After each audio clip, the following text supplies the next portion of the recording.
हमारे चैनल को सब्सक्राइब करें और बेल आइकन दबाएं।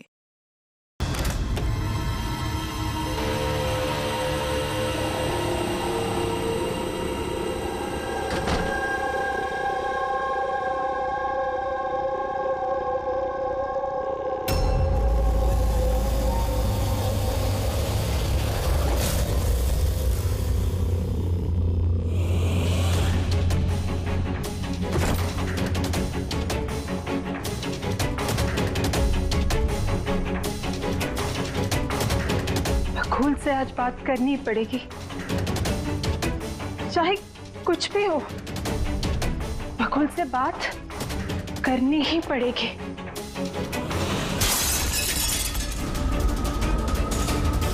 घर में तो कोई नहीं है, ये आवाज कैसे?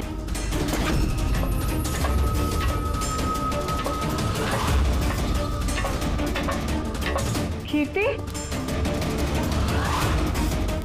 बकुल, मैं कुछ बोलता क्यों नहीं है? कीर्ति, भैया,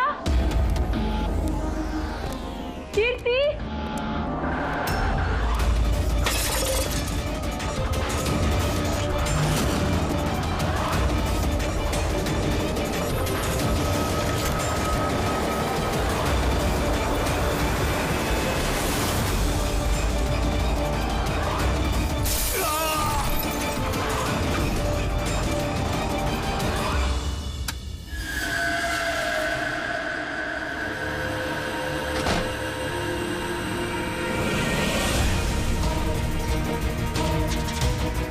भैया का सूटकेस।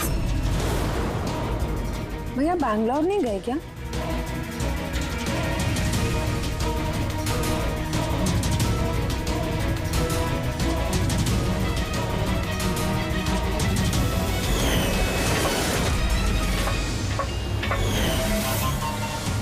भाभी भी वापस आ गई।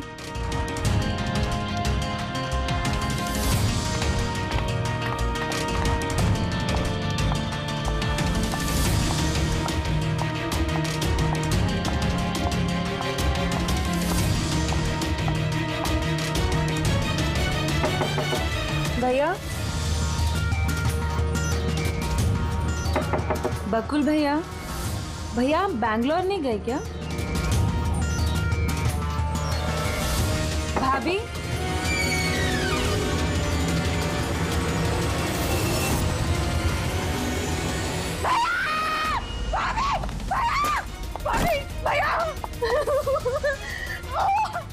आशिका भाभी, भाभी, भाभी, भाभी।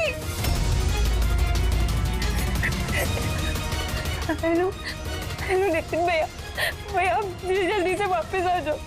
यहाँ पे सब खत्म हो गया भैया। देखो कीर्ति, ये खून का मामला है। एक बार फिर से सोच लो, क्या तुमने जो कुछ भी कहा वो सच है?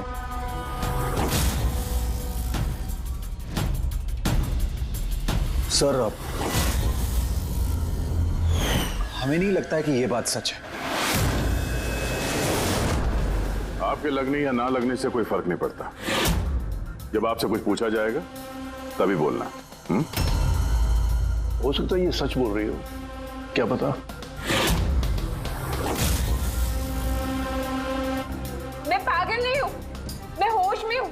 मैं कह रही हूँ ना आपको कि आशिका भाभी ने खुद ही बोला है कि उन्होंने बकुल भैया का खून किया है। भाभी, भाभी, भैया, आशिका भाभी, भाभी, भाभी, भाभी, भाभी, भाभी का धन कौन? भाभी, भाभी, भाभी, ये सब हुआ कैसे? किसने किया ये सब? भाभी मर गया बकुल। किसका खत्म? हाँ, मार दिया, सब खत्म, मार दिया। सिर्फ मार दिया ये कहने से साबित नहीं हो जाता कि उसी ने बकुल को मारा है। ये भी हो सकता है कि वो कुछ और बोलना चाहती है। हाँ?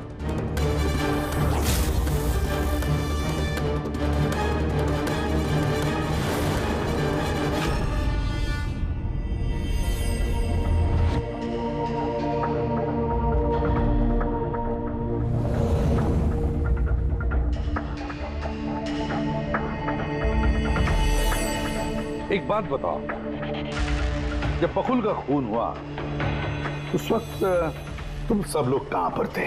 कहां थे तुम लोग? मैं और नितिन तो एक दोस्त की शादी में खंडाला गए थे। कीर्ति का कॉल आया और हम भागे चले आए। मेरी बिजनेस मीटिंग थी होटल क्रिट्स में, वहाँ एक क्लाइंट के साथ डिनर था। जैसे ही नितिन का फोन आया तो मैं यहाँ पर चला आया। और आप कीर्ति, आप कहाँ थी? मैं बाहर गई हुई थी।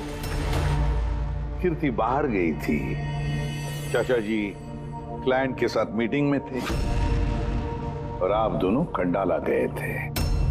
उस वक्त बकुल और आशिका घर में अकेली थी, है ना?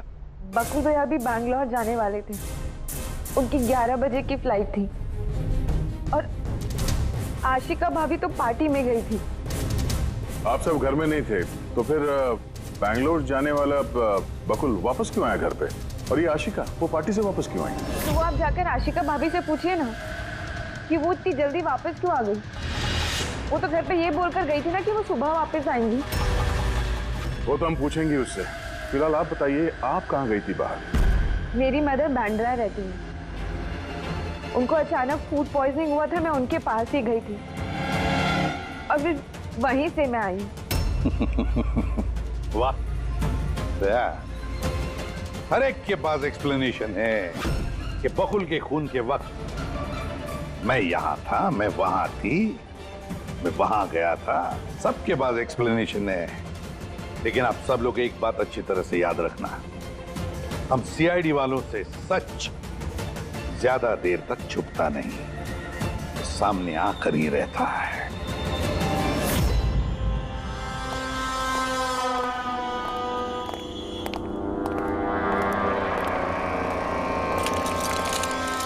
हाँ जी, पूरी बॉडी में कांच के टुकड़े घुसे हुए थे यहाँ पे। सर ह्यूमन टेस्ट भी किया सर, यहाँ पे जो खून है इसके अलावा कहीं भी खून नहीं है। एक काम करो, घर की अच्छी तरह से तलाशी लो, देखो कोई ना कोई सबूत जरूर मिलेगा, है ना?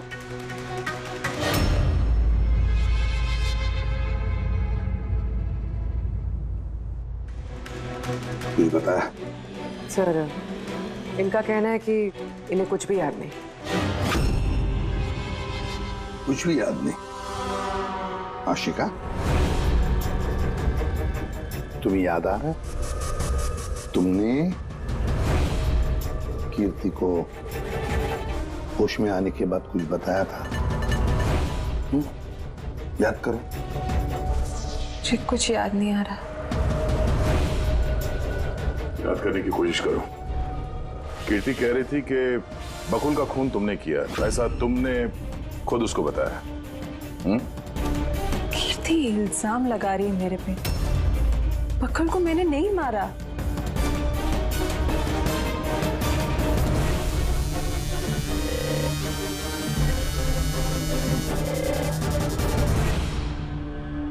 सर कहीं ये याददाश्त जाने की एक्टिंग तो नहीं कर रही है? हो सकता है, क्योंकि बकुल यहाँ कमरे में खून से लथपथ पड़ा है तो इसके सर पे थोड़ा सा निशान है, बस। बेहोश हुई कैसे? वही तो, इससे सच उगलवाना पड़ेगा। कैसे उगलवाएंगे सर?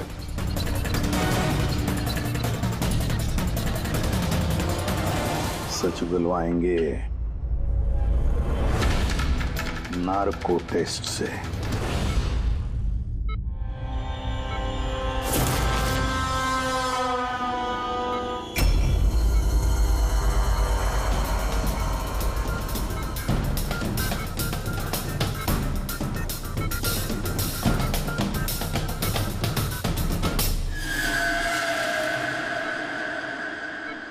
अप्रैल की रात को जब आप पार्टी से घर लौटे तो क्या हुआ था?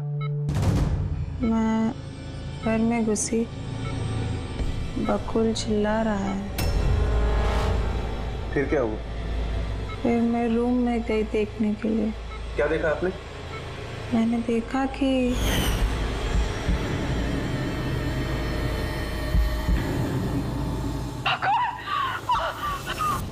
जैसे ही मैं अंदर गई तो मैंने देखा बकुल वहां पे है। उसके पीठ से खून निकल रहा था। उसने मुझे मदद के लिए कहा। जैसे ही मैं उसके नजदीक गई, मैंने वहीं पर एक लड़की की लाश पड़ी हुई देखी।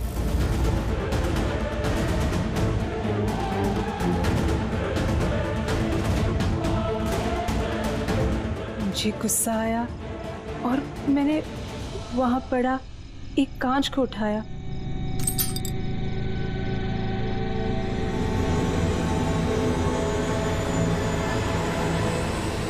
और बकुल को मार दिया। तभी मुझे मेरी गर्दन पे प्रेशर महसूस हुआ। मैं बेहोश होने लगी। बेहोश होने से पहले मैंने दरवाजे पे एक फिगर को देखा जिसने ऑरेंज फ्लोरेसेंट जैकेट पहन रखी थी। आदमी था या औरत थी? आदमी। ओके, फिर क्या किया उसने? वो मेरे पास आ रहा है, शायद मुझे मारना चाहता है। अच्छा आशिका, तुमने वहाँ किसी औरत की लाश को देखा था? हाँ, देखा था। औरत की लाश? वहां पर तो हमें किसी औरत की लाश नहीं मिली। हम तो बकुल के मर्डर की जांच कर रहे हैं। अभी एक नया केस कहां से आ गया? कौन सी औरत की लाश है? कौन थी वो औरत? मुझे याद नहीं, सब धुंधला दिख रहा है। ये कहीं ये हमें गुमराह तो नहीं कर रही? समझ में नहीं आ रहा है ये किस औरत की बात कर रही है, किस औरत की लाश की बात। आशिका, तुमने बकुल को क्यों मारा? क्यों मारा बकुल को? ठीक ही हुआ कि वो मर गया। वैसे ही जिंदा रहता तो मैं सड़कों पे धक्के खाती। हेलो, सड़कों पे धक्के क्यों खाते? बदचलन साबित करना चाहता था, तलाक चाहता था मेरे से। अच्छा, वो मरी हुई औरत, वो कौन थी? मैंने आपको कहा ना, मुझे याद नहीं वो कौन थी। देखो आशिका, हमें वहां पर किसी भी औरत की लाश नहीं मिली। तो फिर कहाँ गई होगी वो लाश? मुझे जब होश आया वो लाश वहां से जा चुकी थी। और वो फ्लोरेसेंट ऑरेंज कलर का जैकेट पहना हुआ आदमी? वो धुंधला धुंधला सा दिख रहा था, दरवाजे पे ही खड़ा था। शायद मेरे बेहोश होने का इंतजार कर रहा था।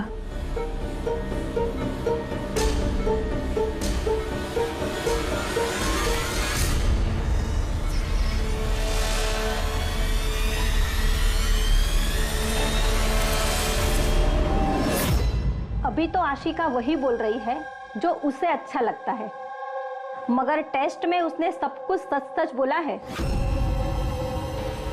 Thank you sir. अगर इसने नार्को टेस्ट में सच बोला है तो हमें उस मरी हुई औरत के बारे में पता करना पड़ेगा। लगता है क्राइम सीन पर दोबारा जाना पड़ेगा। अच्छी तरह से फिर से चेक करते हैं, कोई ना कोई सबूत तो मिलेगा ही मिलेगा। सर ये मशीन कोई स्पेशल मशीन है? ये मशीन छोटे से छोटा सबूत ढूंढने में भी सक्षम है, जैसे कि माइक्रोब्स जो अक्सर धूल में मिल जाते हैं। और ये जो मशीन है ना, ये इस कमरे में छोटा से छोटा जो डस्ट पार्टिकल होगा ना, छोटे से छोटा, उससे उस जैकेट वाले आदमी का पता बता देगी जो इस कमरे में मौजूद था। बहुत बढ़िया।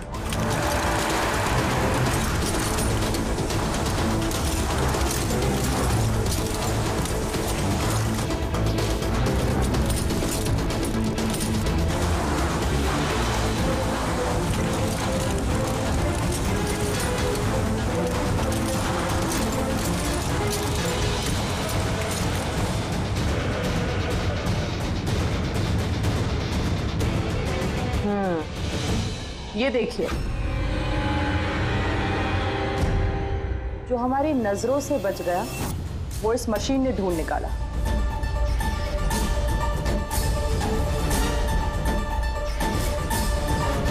ये तो कोई नाखून लगता है। वो भी नेल पेंट लगा हुआ, डेफिनेटली कोई औरत का है। मगर सर यहाँ कैसे?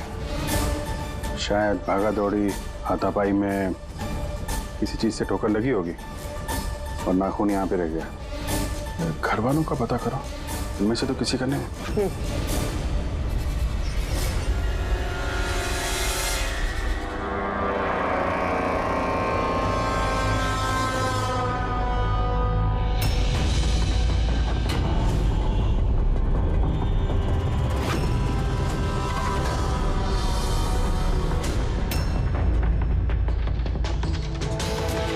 सर पर घर में तो किसी का भी नहीं है। शायद उस औरत का होगा जिसकी लाश आशिका ने देखी थी। लगता तो ऐसा ही है।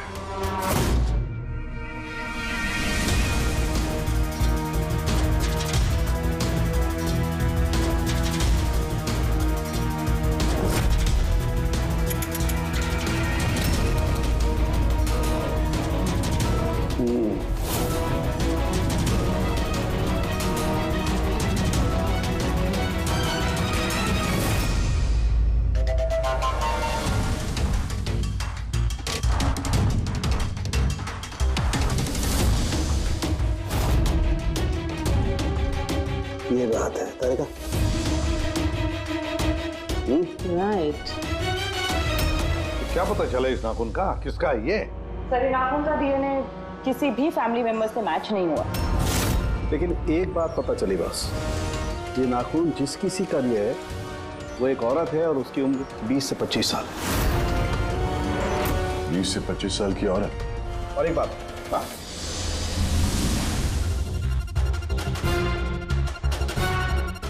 ये जो बारीक बारीक सफेद सफेद कण देख रहे हो ना, ये high percentage of high and cocaine है। नाखून में सुनिए, कोई औरत ड्रग एडिक्ट भी है? हाँ, घर परिवार की नहीं, बाहर की है। सर कोई बाहर वाली वहां पे आई है तो किसी कार, ऑटो, टैक्सी वगैरह ही किया होगा।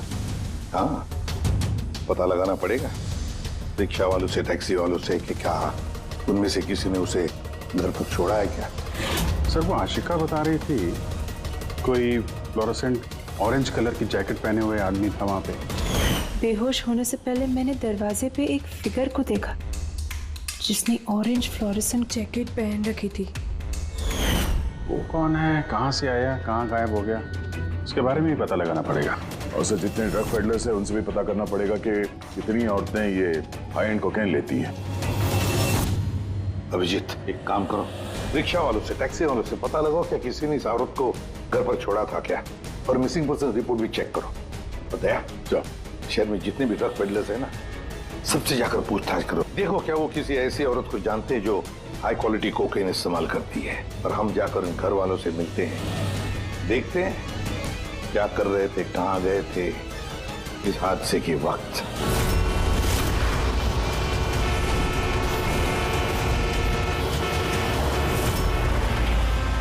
तुम्हारी एसोसिएशन से पता चला है कि 10 तारीख को यानी परसों रात में तुमने शांति निवास बंगलों में किसी लड़की को छोड़ा था। हाँ सर, छोड़ा था। कितने बजे की बात है? सर लगभग 1 बजे की बात है, उसी बंगलों में। सर बहुत नशे में थी वो और बार बार अपने हस्बैंड को गाली दे रही थी। अच्छा जी सर।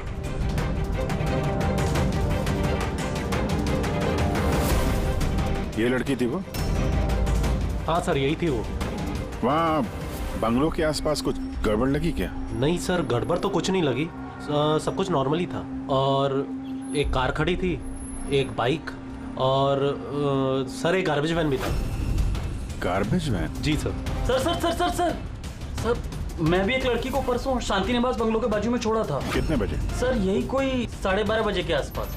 और तुमने 1 बजे छोड़ा था? जी सर। ये लड़की थी वो?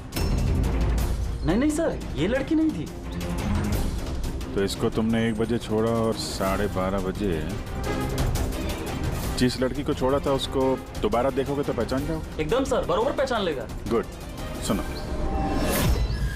तुम लोगों से जो भी सवाल पूछा जाएगा उसका सही सही जवाब चाहिए। जरा सा भी झूठ बोला ना तो बड़ी मुसीबत खड़ी हो जाएगी, समझे? सर झूठ बोल के जान आफत में नहीं डालनी है हमें। तो फिर बताओ, जिस दिन बकुल का खून हुआ उस दिन क्या चेतन तुम्हारे होटल में था? जी सर, वो होटल में थे और उन्होंने सारा समय क्लाइंट के साथ बिताया। उन्होंने क्लाइंट के साथ डिनर भी किया। अच्छा, तो ठीक है, क्लाइंट के सारे डिटेल्स चाहिए हमें और उस दिन का सीसीटीवी फुटेज भी। शीना, कीर्ति की माँ को फूड पॉइजनिंग क्यों हुई?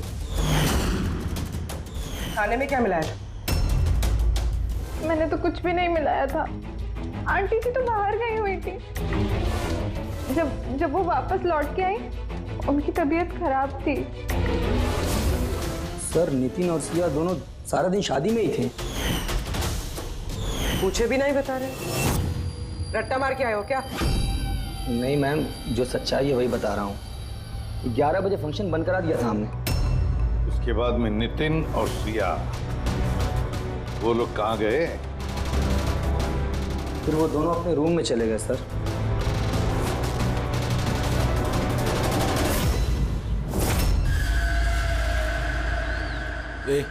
ये माल किधर मिलेगा?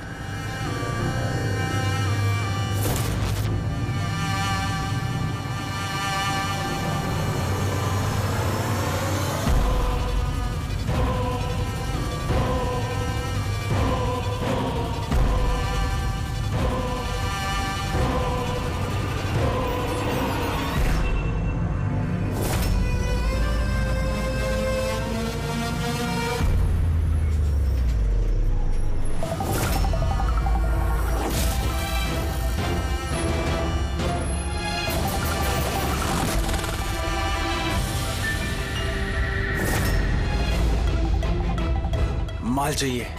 मिलेगा।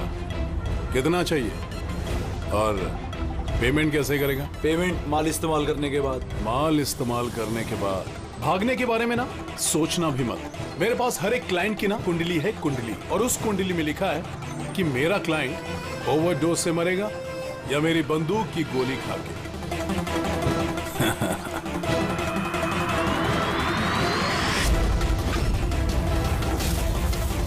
मगर तेरी कुंडली में लिखा है जेल जाना। क्या पागलपन है ये? कौन है आप लोग? ये हमारा आदमी है।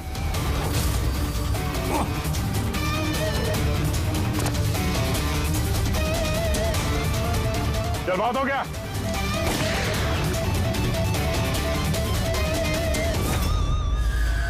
बस। उन सब औरतों के फोन नंबर चाहिए हमें जिन्हें तुम ड्रग सप्लाई करते हो। जल्दी लाओ।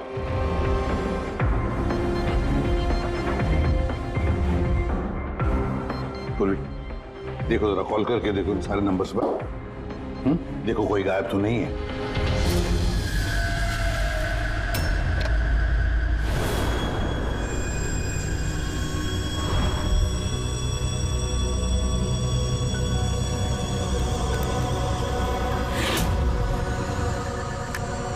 हेलो। हाँ जी, मैं सोनारिका से बात कर सकती हूँ? देखिए मैम, सोनारिका जो है 2 दिन से यहाँ काम पर नहीं आ रही है। क्या? और जिसकी वजह से हम लोग भी परेशान हैं। 2 दिन से? ठीक, thank you sir. Sir, diary में जो फोटोज थी उनमें से ये वाली लड़की गायब है। इसका नाम सोनारिका है और ये एक बार में काम करती है। 2 दिनों से गायब है। ये सोनारिका, ये तुम्हारी क्लाइंट है? हाँ सर। इसी लड़की को छोड़ा था तुमने? हाँ सर, यही थी। अच्छा, यही थी। तो आशिका ने इसी को देखा होगा। बकुल के परिवार वालों को अंदर देख रहा हूं। जरा ध्यान से देखिए ये फोटो। ये वो लड़की है जिसकी लाश आपके घर से मिली थी। आप लोग जानते हैं सर? हाँ? नहीं सर। मैंने देखा है इसे बकुल भैया के साथ 2 महीने पहले। बकुल भैया के साथ 2 महीने पहले? कहां पर देखा था? एक होटल के बाहर, और भैया ने कहा कि ये उनकी क्लाइंट है। अच्छा, एक ड्रग एडिक्ट बार में काम करने वाली लड़की के साथ बकुल था, पर इनसे झूठ बोल रहा था कि क्लाइंट है। क्यों झूठ बोला उसने?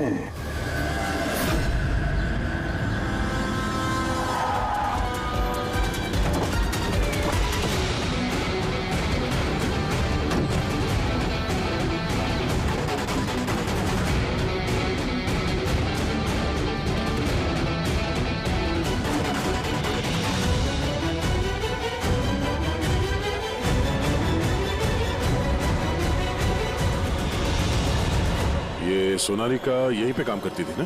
जी हाँ, यहीं काम करती है। आप लोग कौन? सीआईडी। सोनालिका का खून हो गया। क्या? इसीलिए वो 2 रात से यहाँ काम पर नहीं आ रही है। हाँ, मगर हमें उसकी लाश नहीं मिली है। और के साथ साथ ये बकुल नाम का आदमी है, इसका भी खून हुआ। हम ये जानना चाहते हैं कि सोनालिका का इस बकुल के साथ क्या संबंध है? संबंध के बारे में तो नहीं पता, लेकिन हाँ, ये आदमी कभी कभी हमारे बारे में सोनालिका को लेने आता था। फिलहाल आपको इसके बारे में ज्यादा जानकारी तेजी ही दे सकती है साहब। ये तेजी कौन है? सर, ये है तेजी। तेजी, सोनालिका तुम्हारी दोस्त थी। ये बताओ कि इस आदमी के साथ सोनालिका का क्या संबंध है? सर, सोनालिका का बकुल के साथ अफेयर चल रहा था। बकुल उसके सारे रईसों वाले खर्चे उठाता था, उसे कोकेन तक के खर्चे देता था, पर उसको हमेशा बकुल से कुछ ना कुछ शिकायत रहती थी। कैसी शिकायत रहती थी? वो कहती थी कि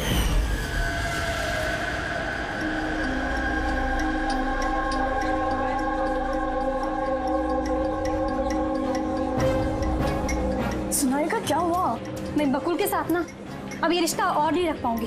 क्यों, क्या हुआ? ना तो रिश्ता रखने के पैसे मिल रहे और नहीं वो बकुल अपनी बीवी आशिका को डाइवोर्स दे रहा है। कुछ तो करना पड़ेगा। क्या करेगी तू? ब्लैकमेल। क्या? मैं उसे ब्लैकमेल करूंगी जिसने मुझे नाटक करने के लिए कहा है। तो कोई सोनालिका को पैसे दे रहा था बकुल के साथ प्यार का नाटक करने के लिए। मास्टरमाइंड कोई और ही है? हाँ, और उसी मास्टरमाइंड ने प्लान किया और इस सोनालिका और बकुल को मार दिया। और आशिका का वहां पर आना प्लान में शामिल नहीं था। समझ में नहीं आ रहा है कि ये बकुल अपनी फ्लाइट छोड़कर घर वापस क्यों आया। और सर, अगर खूनी को बकुल की गर्लफ्रेंड को मारना ही था तो कहीं और भी मार सकता था। वहां घर पे क्यों किया? तो शायद खूनी को पहले से पता था कि बकुल के घर में कोई नहीं है, इसीलिए उसने धोखे से सोनालिका को वहां पे बुलाया और उसी समय बकुल और आशिका वहां पे पहुंच गए होंगे। ये हो सकता है। तो सर, लाश को घर से बाहर कहाँ लेके गए होंगे और कैसे? क्योंकि बकुल के घर की सारी गाड़ियां तो पहले से बाहर थी। खूनी अगर चाहता है तो क्या लाश के टुकड़े करके वो सूटकेस में भी ले जा सकता है, या फिर लाश के टुकड़े करके वो प्लास्टिक के थैलियों में भी डाल सकता है। कचरे की थैलियां हैं प्लास्टिक की। हाँ सर। एक कार खड़ी थी, एक बाइक, सर एक गार्बेज वैन भी था। क्या? रात के 1 बजे? रात के 1 बजे बंगले के बाहर एक कचरे की गाड़ी खड़ी थी? इसका मतलब है सर ये खून प्लांट था। ये खूनी गार्बेज वैन लेके आया था लाश को ठिकाने लगाने के लिए। और सर, ये फ्लोरेसेंट ऑरेंज कपड़े गार्बेज वैन वाले तो पहनते हैं। सर, चेतन जिस कंपनी के बिजनेस डिनर पे गया था, ऐसी कोई कंपनी रजिस्टर्ड ही नहीं। मेरी बिजनेस मीटिंग थी होटल क्रिट्स में। और कीर्ति की माँ ने बाहर कुछ भी नहीं खाया। मेरी मदर बांद्रा रहती है, उनको अचानक फूड पॉइजनिंग हुआ था, मैं उनके पास ही गई थी। फिर भी उसे फूड पॉइजनिंग हो गई। ठीक है, ये भी पता लगाना चाहिए कि जिस रात बकुल और सोनालिका का खून हुआ, उस रात खंडाला से कोई टैक्सी या प्राइवेट गाड़ी आई थी क्या बंगले पर? अपनी माँ की बीमारी के बारे में सच सच बताओ। उनकी मेड शीना का कहना है कि उनकी जो भी हालत थी घर के खाने की वजह से नहीं हुई। हाँ, ये सच है। उन्होंने घर का खाना नहीं खाया था, बल्कि वो तो ये बता रही थी कि वो ड्राइवर के साथ बाहर गई थी और कार में उन्होंने कुछ दवाई खाई थी। दवाई खाई? हाँ, हमारे ड्राइवर अमन का भी यही कहना है। तुम्हारा ड्राइवर अमन का? सर, उन सभी ड्राइवरों को साथ में लेके आया हूँ जो गार्बेज वैन चलाते थे। हमें एक गार्बेज वैन के बारे में पता चला है जो आधी रात को सड़क के बीचों बीच खड़ी थी, जिसमें लाश डाल के ले जाया गया। वैन का पता चल गया? सर्विलेंस कैमरे में वो वैन साफ साफ दिख रही है हमें। क्यों?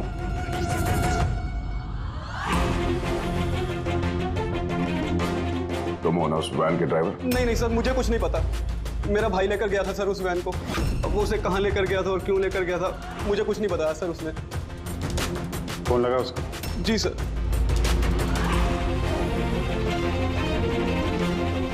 हेलो अमन, कहाँ है तू?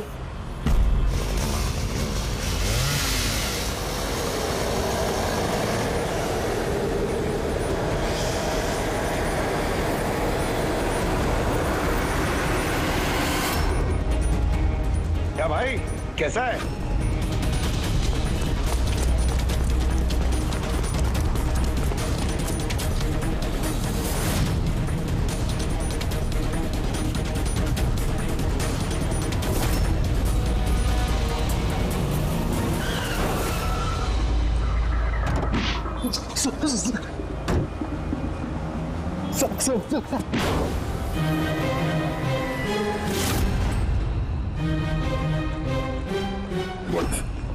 सोनारिका का खून तो नहीं किया ना?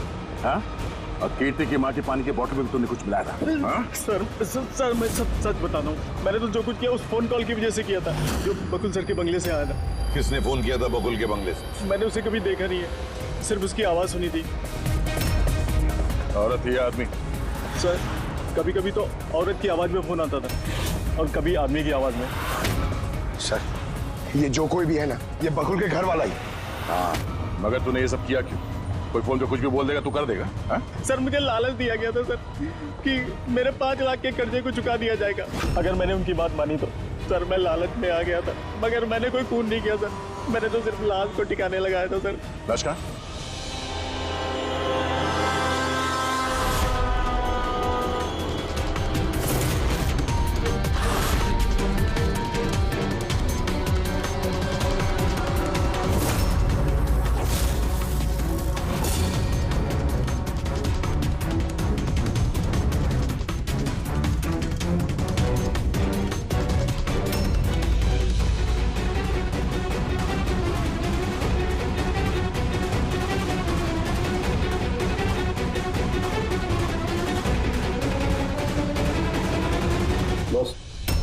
इस लड़की का गला घोटा गया है, शायद इसी से इसकी मौत हुई है। तो इसीलिए सोनारिका की खून का कोई भी निशान नहीं था क्राइम सीन पर।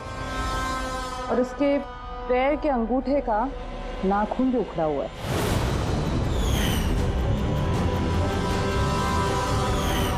और सर ये क्या है? ये पीला पीला पार्टिकल? यही तो इस केस की सबसे अहम कड़ी है। चलिए खड़े हो जाइए सर, उठिए। और कितनी पूछताछ करेंगे आप लोग? सब कुछ तो बता दिया हमने। इस बार कोई पूछताछ नहीं होगी, आप सभी का नार्को टेस्ट होगा।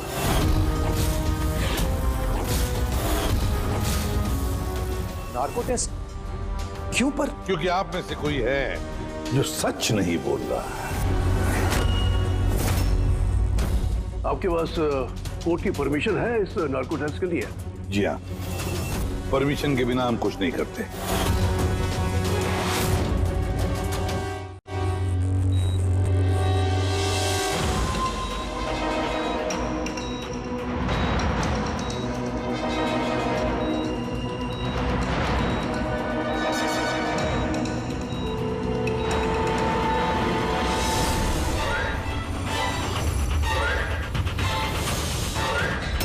नींद आ रही है?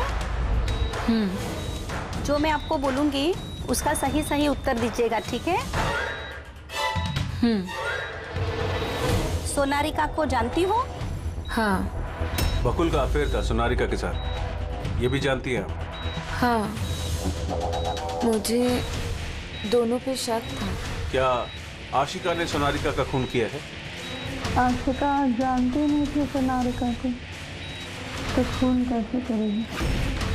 अभी आपको नींद आ रही है? हाँ।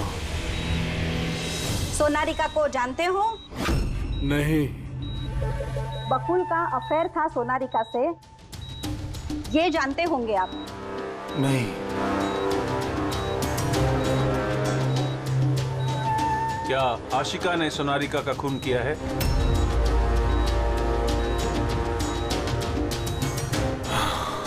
आशिका सोनारिका को जानती थी।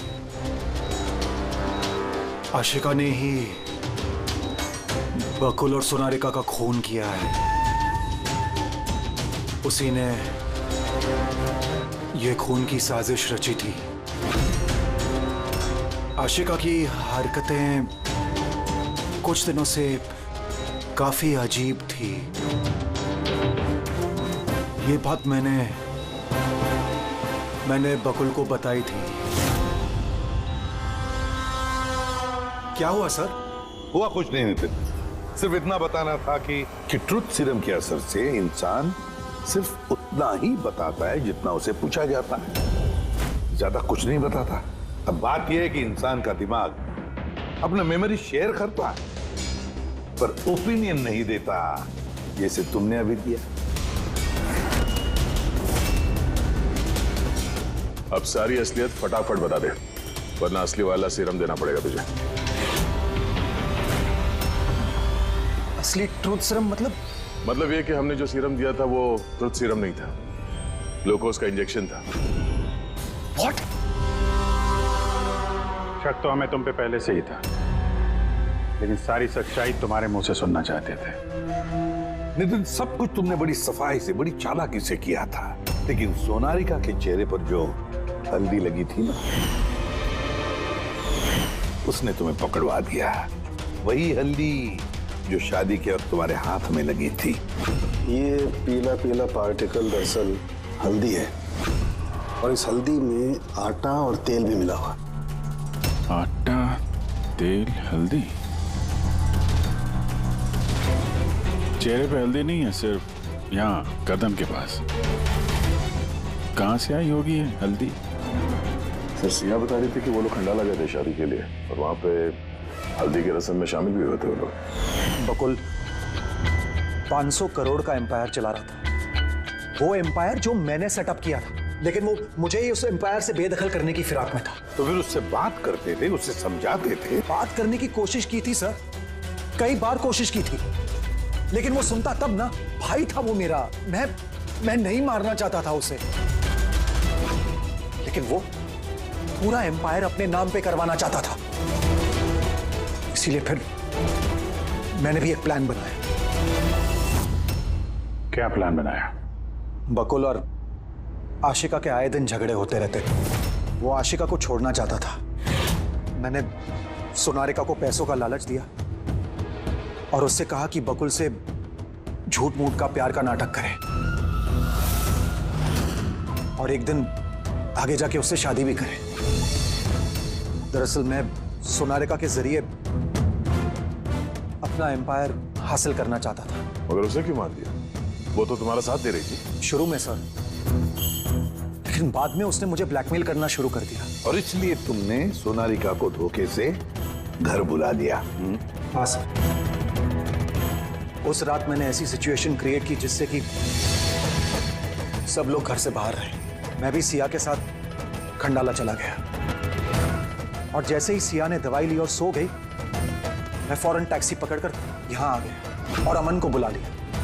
सोनारिका के घर पहुंचते ही, देखो सोनारिका, मेरी बात समझने की कोशिश करो। अगर बीच रास्ते में तुमने मेरा साथ छोड़ दिया तो मेरा पूरा प्लान चौपट हो जाएगा। हो जाए प्लान चौपट, मुझे कोई फर्क नहीं पड़ता। और वैसे भी मुझे उस बकुल में कोई इंटरेस्ट नहीं है, और ना ही मैं उससे प्यार करती हूँ और ना ही मैं उससे शादी करना चाहती हूँ।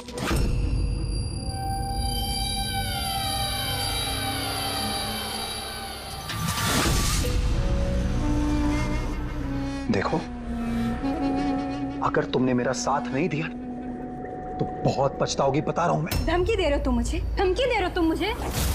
हाँ? ऐसा ही समझ लो।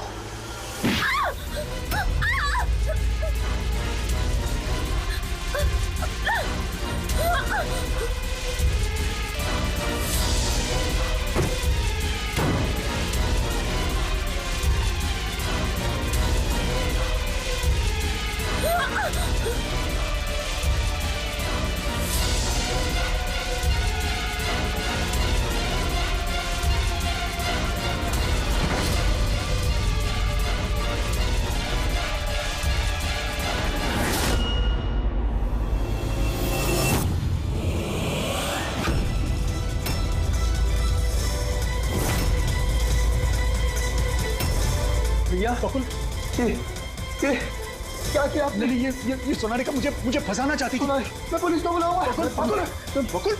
बकुल,